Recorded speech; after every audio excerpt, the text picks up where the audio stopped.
Hello, முதல்ல உங்க எல்லாருடைய பொறுமைக்கும் திறந்தாழ்த்தி வணக்கம். பொறுமையா யாரும் இருக்க மாட்டாங்க. நீங்க கவலையே போறாங்க. 2 நிமிஷத்துக்கு மேல நான் பேச மாட்டேன்.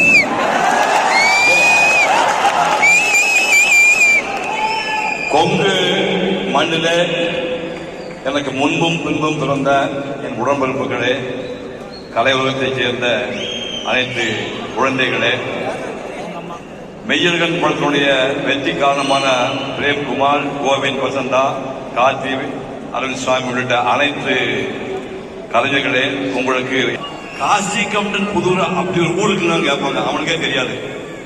அப்படி ஒரு ஊர்ல பிறந்து குடிநீர் கிடையாது, பள்ளிக்கூடம் கிடையாது, டாய்லெட் கிடையாது,